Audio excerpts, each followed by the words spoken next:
A Samhain Rite of Transformation Part 2. A solitary declares, or the coven's priestess and priest chair. The explanation of Samhain.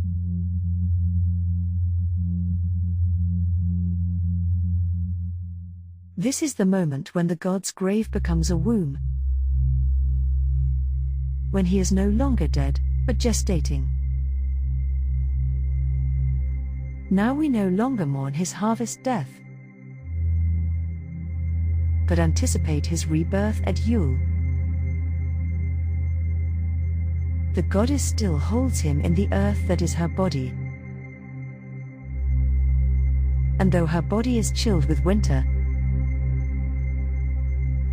the spark that is his life promises restoration to her as well. It's the transformation of death to life that we celebrate now.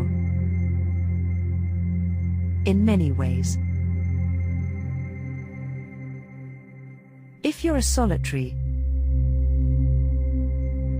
stand in the center of your space or circle. A coven should form a circle now and stand facing outward. Each celebrant wraps his or her arms around their own shoulders, as if chilly. Close your eyes, and feel your separateness from everyone else. Draw your aura inward. And imagine that around and behind you there is nothing but empty space. Let yourself feel all alone. This should take 1 or 2 minutes for a family or non-religious group, for a coven, whose members are used to meditation or visualization. It might take up to 3 minutes, but it shouldn't take any longer than that. After 1 to 3 minutes, the solitary practitioner or the priestess or group leader begins chanting or humming. Hoof and horn or horned one are good chants or tunes to use. Your voices should start very softly and get slowly louder. When the chant or tune has been repeated 3 times, everyone should turn around and join hands. A solitary can turn diocil, sunwise in place, and extend his or her arms widely, as if welcoming friends. In doing so, everyone is transformed from a lonesome individual to a beloved member of a group. No longer limited to your personal resources, you now have the strength and creativity of your whole family or coven to draw upon. You're no longer alone. Even if you're by yourself for this ritual, you're snug in the womb of family and friends, awaiting rebirth with the god at Yule. A witch alone declares this aloud to a group. The priestess or priest explains it and encourages a group hug.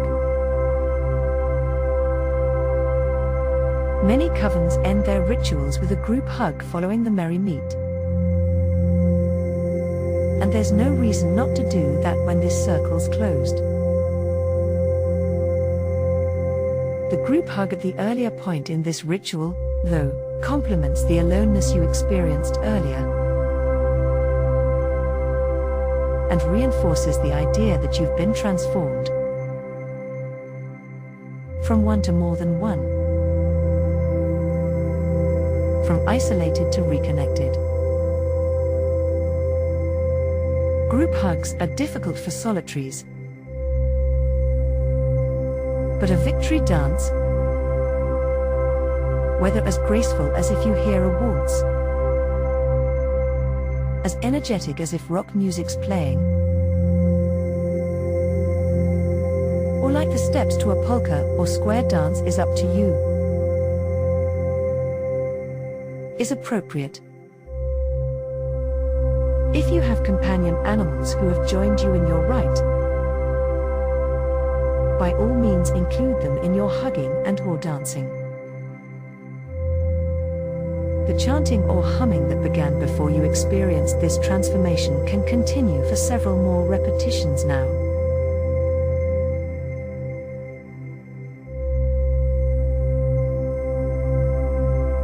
A coven or other big enough group may wish to segue into a circle or spiral dance, too. When the hugging and dancing has wound down, consecrate cakes and ale. And when those have been shared with the gods, if not with other people, animals and children enjoy most cakes, but should pass if the ale is alcoholic. Conclude the circle as you normally do. If you haven't cast a formal circle, remember or remind everyone that, wherever we are, whether we're by ourselves or with our families, we always have the powers of nature with us, in all seasons. Remember or remind everyone again about the windy breath of inspiration from the east, the warm flames of south's candles in the window, the memory of all who love us in the west, and at the north, the strength of rest and reflection. Little children may understand these blessings better in terms of the breath of a new morning, the warmth of cookies baking,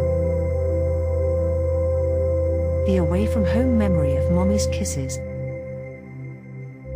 and the support of a favorite storytelling chair.